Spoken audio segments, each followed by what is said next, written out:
of the islands there, and it's a 7-day cruise, and we are supposed to be visiting, I believe, 4 different ports during the course of the week, and so it's always awesome. We always have a great time on the cruise, and there are writers' workshops that take place there on the cruise, and we have music industry workshops and panel discussions, health workshops, and concerts and comedy shows and all of that, the whole nine. So it's really a very educational cruise as well as it being very exciting. So. Yeah, no, I went on a cruise for the first time last year, and the amount that you get to go on that cruise it's a very, very good vacation package. Yeah, absolutely. And then combining with what you're doing, man, that seemed like it would be a very, very good cruise to be a part of.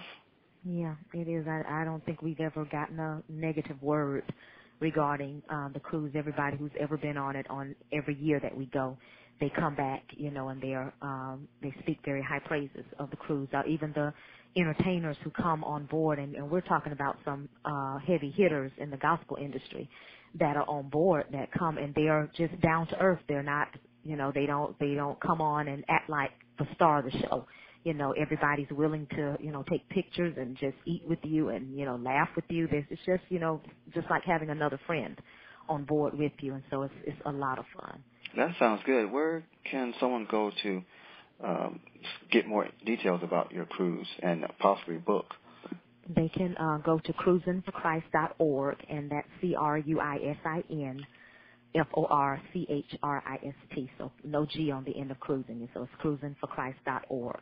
And they can go there and see who the full lineup of entertainers are and see what the dates are for booking, the cost for the cabins, all of that is on the website. I'm looking forward to seeing you in Valdosta here on June 20th at the Valdosta Mall at Walden's Books, right, from 11 to 12? Yes. I'll be there from probably 11 to 2. 11 to 2? I'm going to be there for 2 or 3 hours. It'll be based on how books are selling and what the crowd is like coming through, but he wanted us to be there for like 4 or 5 hours, and I told him, that was a bit long, but I tried to stretch it out to 3. So we'll see. I know I'll be there for at least 2, but we probably will be there for 3. What's been, I guess, the greatest experience or greatest outcome that you say for being a writer and having attained the success that you have, and also what's a setback that didn't stop you? I'll start with the greatest part of being a writer. There are several greats, actually. I remember when I first attained national bestseller status, and that's been probably about 3-4 years ago now, when I first made the Essence bestseller list.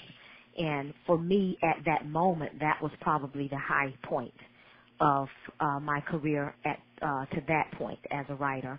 But since then, I've learned that it's not just in the awards and not just in, the national recognitions. I have probably received a greater reward in just reading the emails that I receive on a daily basis from readers who've read the books and have found themselves in the books, in the stories, and, found redemption for themselves just by reading my fictional novels. And so, that to me supersedes even the awards that are, tangible things that we have been given along the way as a writer, just to know that I have helped somebody or that I have, turned the light on for somebody to be able to, find their way out of their problems that they've been buried under or what have you. Those things to me have actually meant more to me in the long run than the actual awards and the bestseller status have meant. So that has really been the greatest part of my career, because I think that what I do for me is a ministry. And so when I feel like I've helped somebody or I have put somebody back on the right path in some way, then that it pats me on the back a little bit more than any of the awards that I can get for the craft of writing itself. As far as stumbling blocks as a writer, one of the earliest and still most memorable stumbling blocks that come to mind is that I had a signing that was actually scheduled for me, and oddly enough, the signing was in Valdosta. That one of my friends in Valdosta had set up a signing for me that was supposed to take place at one of the churches there. And it had been set for probably maybe 3-4 weeks. And it was like 2 days before the signing was to take place. I believe I got the call on a Thursday, and the signing was supposed to be that Saturday. And I got the call on Thursday, and they told me that I could not come for the signing. And the words that the lady told me when she called me, she said, well, our pastor's wife said that, your book is not Christian enough, so you can't come to do your signing here. And that blew me away because there was nothing that was not Christian about my novel. And my first question to her was, well, has she read the book? And she said, no, she hadn't read it, but she just said she can't come.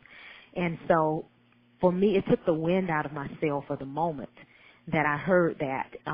But, I didn't let that stop me. I still eventually came to Valdosta, and I did a signing. I ended up doing it at the Potter's House when I came in. And so, the signing still went forth. It just changed venues, basically. But I remember being very hurt because of a couple of reasons. Number one, it was a church, and the church is one of my larger target audiences where my books are concerned. And then number two, it was home. And so it just kind of felt like not being welcome to come back home to do something that I love to do.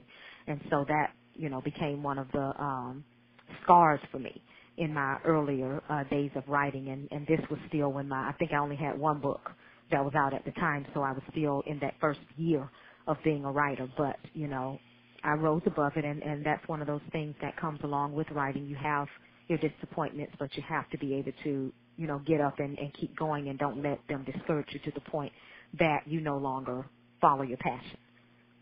Are we going to see one of your books turned into a movie pretty soon? Because boy, I could. I just love the sound of that. Year, you're going to have a host of books that people can draw from and make movies off of. Yes, and I have been contacted before regarding making movies from my books, and the first contact I received probably was 2 years ago, and I can't even remember her name now, but she's one of the producers of shows like Living Single and Martin, those different shows, and she contacted me and wanted to take, I have a series called the Grace series, and it was the first series that I've written. It was a 3-book series that I wrote for BET. And she contacted me and said that she had read the books and she wanted to turn them into a series of movies. And, she really kind of jumped the gun because she didn't talk to her investors prior to talking to me. And so when she went back and talked to the people who would have to pay for it, they basically told her they only wanted to pay for original work that she wrote because they did not want to have to pay a middleman. They didn't want to have to adapt anything from a book and have to pay an author and all of that. So that ended up fizzling. I have been contacted again since then, and we're actually still in talks right now by an independent film company who wants to take one of my books and turn that into a movie. And so we're still, talking about that right now. It's still on the table, and so it hopefully will come to pass. And so we just have to hold out and kind of wait and see, because right now it's looking good that it may happen. So we'll see how that pans out in the end. I'm pretty sure it's going to happen for you. I want to thank you for taking the time to talk to me. And also, once again, thank you for all the great work that you're doing as an author, writer, publisher, and someone who gives encouragement to others that, help them accomplish their goal in writing and publishing. Thank you.